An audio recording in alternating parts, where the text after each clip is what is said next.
Bonsoir à tous, bienvenue sur Monaco Info pour votre JT. Au sommaire de cette nouvelle édition, top départ pour le concours de langue monégasque. Près de 2000 élèves sont concernés par les épreuves écrites. Comment se déroule ce concours et que représente-t-il pour les étudiants de la Principauté? Christine Lanzerini, directeur général de l'institution François d'Assise Nicolas Barré, sera notre invitée. L'association monégasque pour l'aide et la protection de l'enfance inadaptée porte de nombreuses valeurs et est un bel exemple d'inclusion. Elle organisait aujourd'hui sa journée portes ouvertes, l'opportunité de mettre en valeur le travail de l'ensemble des bénéficiaires. Nous nous intéresserons également au nouveau code du monde de la communication. Audrey de Verdun, fondatrice de l'agence Young Racers, viendra décrypter avec nous les dernières tendances. Et puis ne manquez pas les portraits ce soir de Nolwenn Trongadi, médaillée d'argent au prestigieux concours Lépine, et d'Alan Hofer, passionné d'espace à seulement 17 ans et qui compte déjà à son actif la construction et le lancement de plusieurs fusées. Mais avant de développer ces titres, nous l'avons appris en cours de journée, Mike James a été sacré MVP de la saison 2023-2024 d'Euroleague, un titre qui vient couronner la saison exceptionnelle du meneur de la Roca Team, qui a inscrit son nom dans l'histoire de la compétition en devenant le meilleur marqueur de l'histoire d'Euroleague. Une saison inoubliable donc, avec l'AS Monaco Basket, qui s'est malheureusement finie aux portes du Final Four. Pour rappel, Mike James figure également dans le 5 majeur type de la saison 2023-2024 d'Euroleague. Il est déjà l'heure des premières épreuves de fin d'année pour les étudiants de la Principauté. Les épreuves écrites du concours de langue monégasque ont débuté lundi avec les lycéens de seconde. Elles se sont poursuivies aujourd'hui avec les collégiens et s'achèveront demain avec les élèves de CM2. Combien d'étudiants sont concernés? Que représente ce concours pour eux? Élément de réponse avec Alban Jean-Jambre et Lionel Bernardi. Anche famo o concurso de monégasco. Geu concurso de monégasco. Anche fagu o curso de monégasco. Ils sont près de 2000 à participer au concours de langue monégasque. Au programme, plusieurs épreuves avec l'identité de Monaco au cœur du sujet. On a une épreuve d'histoire de Monaco qui dure 15-20 minutes. Et ensuite, on a l'épreuve de langue qui est du monégasque. Et là, on a toutes les compétences qui sont du cadre européen. La compréhension de l'oral, la compréhension de l'écrit, les compétences linguistiques et puis une expression écrite également. Et après, on sélectionne les 10 meilleurs par niveau, donc les 10 meilleurs de CM2, de 6e, de 5e, 4e et 3e et de seconde, puisqu'ils ont choisi l'option et on les fait passer à l'oral. Le monégasque est obligatoire du CE2 jusqu'en classe de 3e. Par la suite, les élèves choisissent de prolonger leur apprentissage ou non. Pour beaucoup, c'est une évidence. Le monégasque, ça reste quand même la langue du pays et je trouve ça intéressant et important de l'apprendre et de la transmettre aux autres. On a quand même une langue à nous et du coup ça fait du bien de pouvoir... c'est notre marque. Je suis monégasque et j'ai envie de parler la langue parce que c'est la culture et du coup j'ai envie de continuer d'apprendre cette langue. La remise des prix du concours de langue monégasque est prévue au mois de juin dans la cour d'honneur de la mairie de Monaco. Et rejoignons à présent Christine Lanzerini, directeur général de l'institution François d'Assise Nicolas Barré, établissement qui a la particularité de compter de nombreux élèves qui participent à ce concours de l'école à la terminale. Bonsoir Christine Lanzerini. Bonsoir Émilie. C'est toujours un moment important dans la vie d'un étudiant. Celui-ci est peut-être un petit peu plus particulier pour les élèves monégasques. Oui, effectivement, le concours de monégasque est un moment privilégié, c'est un moment un petit peu stressant, mais un moment qui est très attendu par les élèves, parce que nous avons la chance, si vous voulez, de voir sur l'institution FNB les élèves qui concourent au niveau de l'école, au niveau du collège et au niveau du lycée. Pour donner un chiffre, cette année, nous avons 563 élèves sur l'ensemble de l'institution qui concourent, et nous sommes très très contents et très très fiers, puisque nous avons des élèves qui partent du CE2 et qui vont jusqu'en classe de terminale. Terminale, à savoir que c'est une élève qui va concourir, non pas par un écrit, mais qui va déposer un dossier. Donc, si vous voulez, nous sommes très ravis, nous sommes contents que nos élèves puissent faire vivre la langue monégasque à ce niveau-là. Et effectivement, à titre personnel, je suis très fière que l'institution puisse présenter autant d'élèves à ce concours, qui est le concours de monégasque, donc qui représente bien la fierté de Monaco. Oui, c'est un réel patrimoine pour Monaco, cette langue monégasque. Absolument. C'est un patrimoine culturel que nous devons garder, en sachant que maintenant le monégasque est un enseignement qui est devenu obligatoire aussi bien au niveau du primaire, du CE2 au CM2, qui est aussi obligatoire au niveau des classes de 6e, 5e, 4e, 3e. À partir de la classe de seconde, c'est un enseignement facultatif, c'est une option, mais là aussi, je dois donner un chiffre qui est très parlant et qui est, on va dire, une grosse satisfaction à notre niveau. Cette année, j'ai 17 élèves en classe de seconde qui participent au concours. Ça veut donc dire que cette langue n'est pas qu'une langue, on va dire, régionale, une langue peu utilisée, puisque les élèves sont très fiers de pouvoir continuer à participer à la langue monégasque, à concourir et l'utiliser certainement par la suite. Ça fera, je dirais, un élément supplémentaire sur leur CV, montrant cette ouverture culturelle et cette envie de continuer à faire perdurer ce patrimoine culturel qui est le nôtre. Comment se déroulent concrètement ces épreuves écrites et sur quoi portent-elles ? Alors, ces épreuves écrites se déroulent, si vous voulez, en plusieurs temps. Hier, c'était donc le lycée. Ce matin, il y a eu 2 phases, 2 temps sur les classes de collège. D'abord, les classes de 6e, 5e et après 4e, 3e. Hier après-midi, donc, les classes de seconde. Et demain, donc, les classes de primaire. En fait, dans un premier temps, les élèves sont interrogés sur un enseignement de monégasque et d'histoire de Monaco à l'écrit. Après, si vous voulez, un jury se réunit avec des autorités monégasques, bien évidemment, qui sont des grands défenseurs du patrimoine monégasque et du patrimoine culturel de la langue monégasque, des enseignants de monégasque. Ils vont sélectionner à chaque niveau de classe environ 10 élèves qui passeront alors un oral. Ça, c'est une première chose. Au niveau des classes de seconde, dans la mesure où, donc, comme je vous l'ai dit, cette année, nous avons 17 élèves qui sont présents. Donc, à peu près la moitié des élèves seront retenus pour passer un oral. Et après de cet oral, donc effectivement, les meilleurs d'entre eux seront retenus pour faire partie de cette superbe soirée qui est la remise des prix. Cette soirée est présidée évidemment par Monseigneur le Prince Albert II, mais toutes les autorités de Monaco sont présentes à cette très très belle soirée qui a lieu dans la cour de la mairie donc de Monaco mi-juin. Oui, on l'entend, ces épreuves écrites ne sont que le premier volet de ce concours. Comment les élèves abordent-ils cette échéance? On l'a évoqué ensemble avec beaucoup de sérieux, hein. Tout à fait, ce sont des élèves qui sont très motivés, très volontaires et qui ont une conscience, on va dire, aiguë de la nécessité, si vous voulez, de faire perdurer ce patrimoine culturel.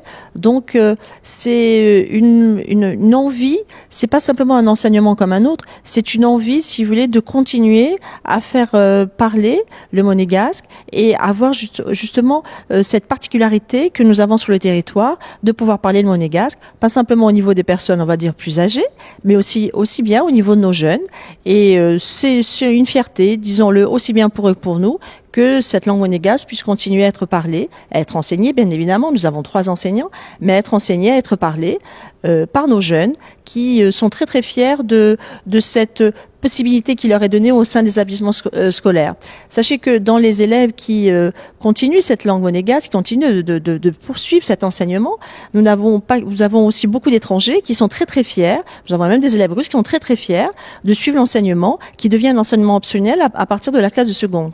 Donc pour montrer, si vous voulez, l'importance et le rayonnement de la langue monégasque. Et l'attachement à son pays aussi.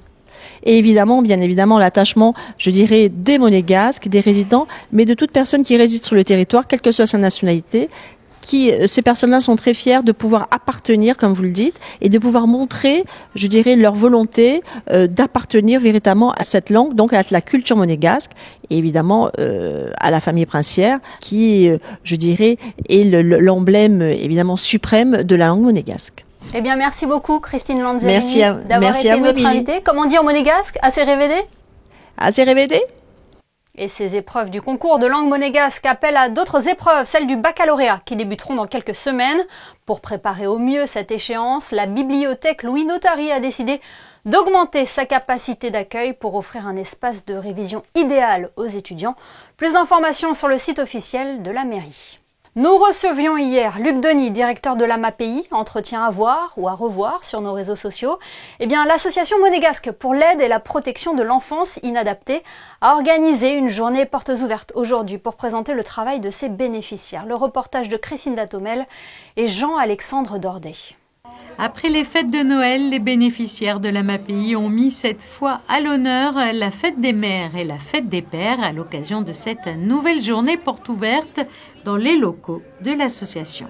Oui, c'est un rendez-vous qu'on ne manque jamais. C'est vraiment une réalisation fantastique. Tous les ans, on voit l'investissement de tous ces jeunes et moins jeunes qui réalisent, dans la mesure de leur capacité, des œuvres, des ouvrages, des petits objets absolument artisanaux avec des matériaux de récupération. Et c'est chaque fois un plaisir que de les rencontrer, d'assister à leur joie de pouvoir présenter leur réalisation.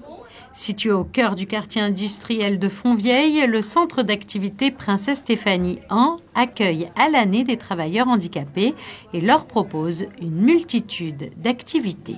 Sur le CAPS 1, on est environ une trentaine.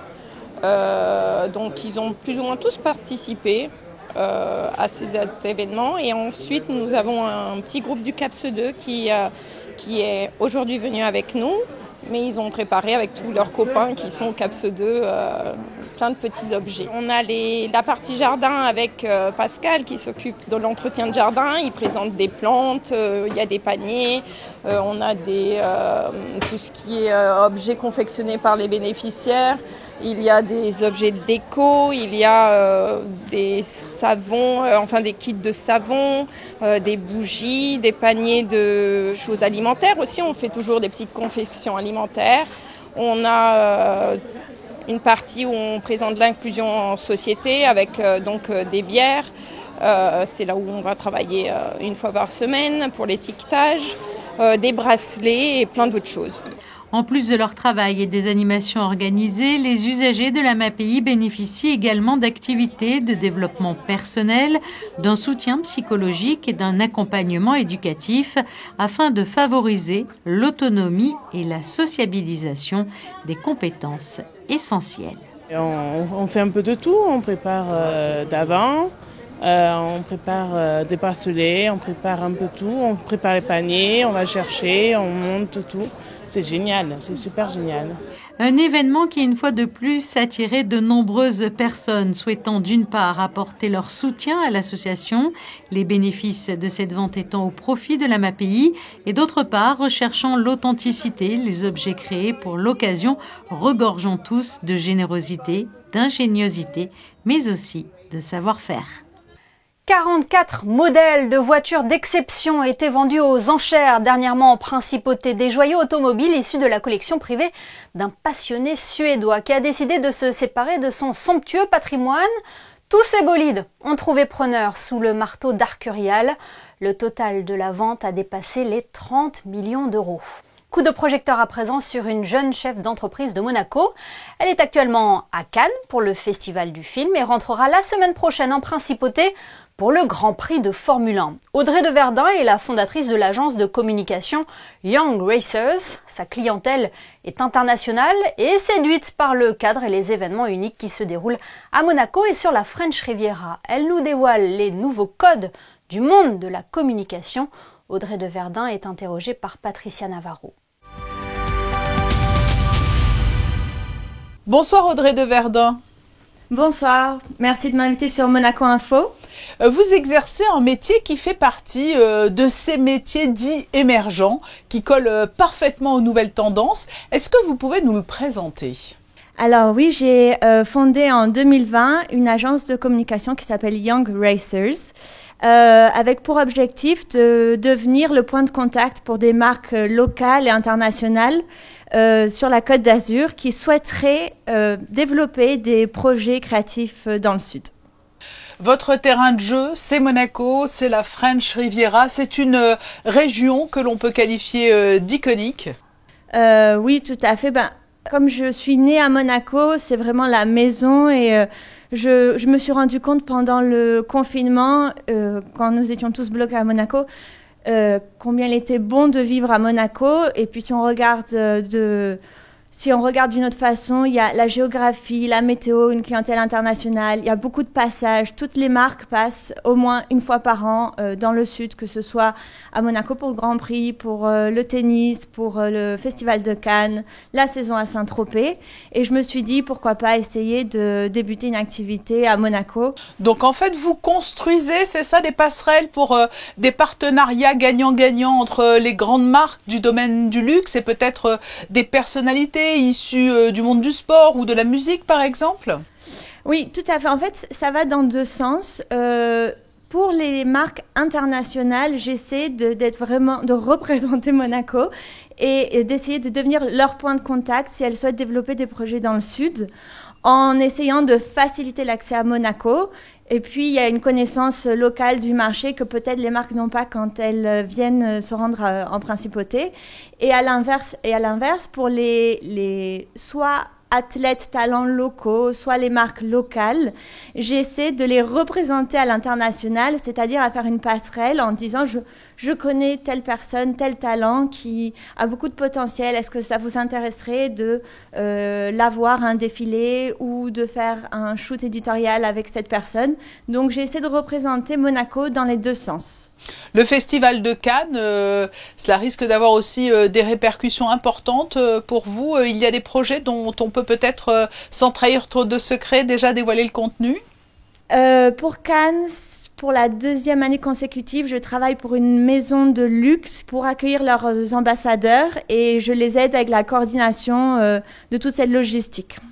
Et ce qui vous tient très à cœur, Audrey, c'est de développer des projets qui permettraient aussi de renforcer le fait que Monaco parle le langage jeune actuel et soit positionné sur la carte mondiale créative comme beaucoup d'autres destinations déjà.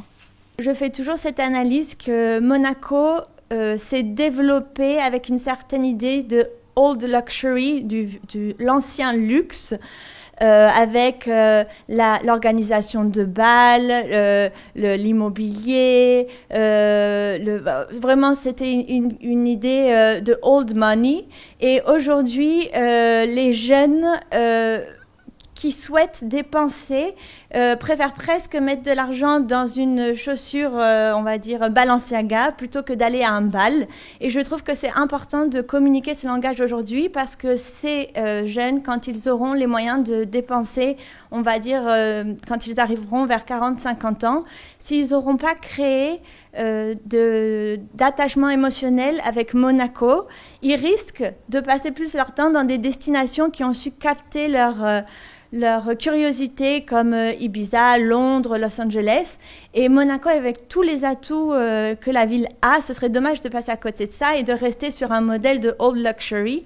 Plus globalement, sur quels autres types de projets travaillez-vous actuellement ? Je prépare l'été, je fais pas mal de production de contenu, c'est-à-dire gérer toute la logistique autour d'un shooting de photos. Pour le Grand Prix, je vous ai parlé de deux projets, dont un qui me tient très à cœur, c'était avec une maison de marque, une maison de luxe italienne.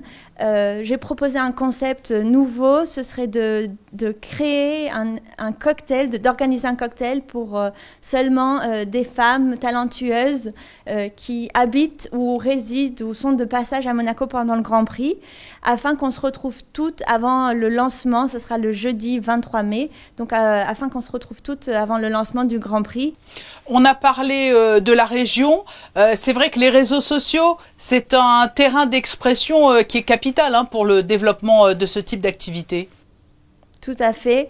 Je passe beaucoup de temps sur les réseaux sociaux, mes propres réseaux sociaux, notamment Young Races. Je trouve que c'est très important. C'est la vitrine que tout le monde utilise aujourd'hui. L'algorithme change très souvent, donc ça demande beaucoup de flexibilité.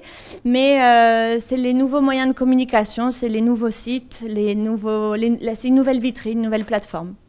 Merci Audrey. Alors je dois préciser que confidentialité oblige, vous n'avez pas cité les très grandes marques avec lesquelles vous travaillez là actuellement, notamment à Monaco, mais ce sont des marques parmi les plus prestigieuses dans le domaine de la mode. Merci Audrey de Verdun d'avoir répondu à notre invitation. Merci à vous, merci beaucoup. Voilà plus de 120 ans maintenant que le concours Lépine récompense les plus grandes inventions. Son prix est un vrai tremplin pour les lauréats.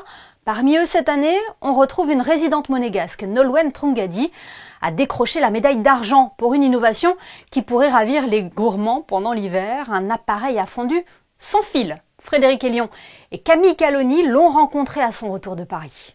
Elle a vécu 12 jours intenses à la foire de Paris. Nolwenn Trungadi a séduit le jury du concours Lépine avec son innovation, un appareil à fondu sans fil qui conserve la chaleur de la préparation. La Bretonne, résidente monégasque, a décroché une belle médaille d'argent pour cette idée qu'elle a menée jusqu'au bout, la récompense de 4 années de recherche et de développement. L'idée de départ, c'était de ne plus avoir ce câble au milieu de la table où souvent on a une prise à distance. On est obligé de sortir la rallonge. J'ai travaillé en collaboration en fait avec des ingénieurs et on a développé donc voilà cet appareil à fondu qui n'a plus de câble électrique, il n'y a plus de prise secteur, avec donc des matériaux à très faible conductivité, donc une très bonne isolation. Donc voilà, le concept c'est un bol en fait en aluminium avec une masse thermique. Masse thermique en fait qui absorbe très rapidement et dissipe très rapidement la chaleur. Donc en fait on chauffe au préalable, hein. On insère le bol dans un collier en fibre de verre avec du silicate de calcium magnésium. C'est vraiment des matériaux à très faible conductivité. Le silicate de calcium magnésium il est utilisé dans les fours industriels à des très hautes températures et c'est vrai que c'est impressionnant l'isolation que ça apporte. On peut l'utiliser voilà, sur une terrasse, si on a une véranda on n'a pas de prise, on peut même l'emporter. La résidente monégasque ne compte pas s'arrêter en si bon chemin, même si le produit actuel est presque un prototype de production. Elle souhaite encore l'améliorer, diminuer un peu la taille, réduire le poids, modifier le design, rajouter un tiroir pour ranger les pics. Objectif ultime, trouver des fabricants en vue de concéder la licence pour pouvoir commercialiser le produit. Allons à la rencontre à présent d'un passionné par la conquête spatiale. Alan Hofer a seulement 17 ans et il a déjà la tête dans les étoiles. Le jeune lycéen compte à son actif la construction et le lancement de plusieurs fusées. Il a même fondé le premier club de fusées expérimentales en principauté. C'est depuis sa chambre transformée en atelier que la magie opère. Son portrait est signé ce soir Alban Gingembre et Camille Caloni. Tout commence en 2019. Alan rencontre Buzz Aldrin, le deuxième homme à avoir marché sur la Lune. C'est là que le déclic est arrivé. Je voulais faire partie de l'exploration spatiale. Alan se met à tout apprendre et de la théorie, il passe à la pratique. Il construit une première fusée qui lui permet d'obtenir une certification pour ses lancements. C'est vraiment un travail de manuel, un travail de patience, un travail de persévérance. Parce que des fois, je reste jusqu'à 2-3 heures du matin à travailler. Je dis, mais qu'est-ce que je fais là ? Et au final, on se rend compte qu'on a fini, on lance la fusée, ça marche. Et là, c'est le plus beau moment de tous. Après, j'ai lancé Daedalus, une fusée plus lourde. C'était vraiment pour confirmer la première fusée. Et après, il y a eu Hercules. J'ai fait vraiment un bond en technologie. Et donc, Hercules est allé à 1000 mètres, si je me souviens bien. Et ça m'a permis d'obtenir la Level 2 Triple E Certification, qui me permet maintenant de lancer des fusées jusqu'à 10 km d'altitude. Ici, on a mon petit atelier avec une loupe pour souder les composants avec la soudeuse. Et en bas, on a le composant le plus important de l'atelier, l'imprimante 3D qui me permet de faire plein de parties de ma fusée. Et comme tout passionné, Alan pourrait en parler pendant des heures parce que son souhait, c'est aussi de transmettre. En parallèle de mes lancements de fusées, j'ai travaillé avec Orbital Solutions Monaco. On a participé à un projet qui s'appelle ZSat, qui avait pour objectif d'envoyer un nanosatellite dans l'espace.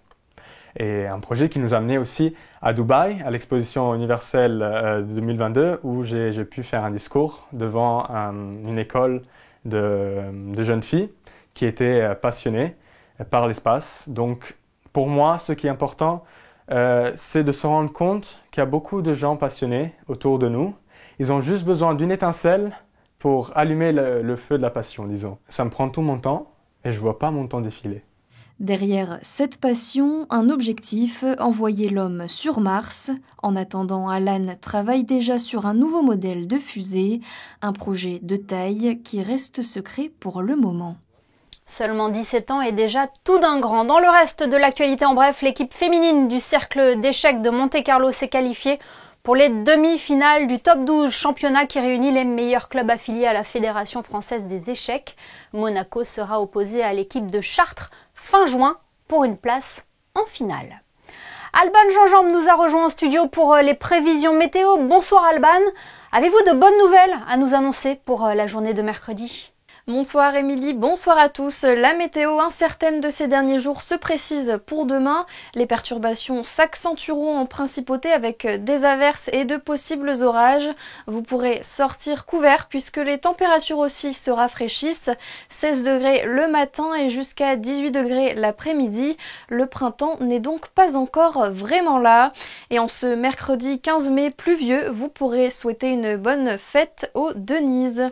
Merci pour toutes ces précisions Alban et merci à vous de nous avoir suivis. L'information continue sur nos réseaux sociaux et notre site internet. On se quitte ce soir avec les photos de Manuel Vitali mettant à l'honneur les bénéficiaires de l'AMAPI. Excellente soirée à tous et à demain 19h pour un nouveau JT sur Monaco Info.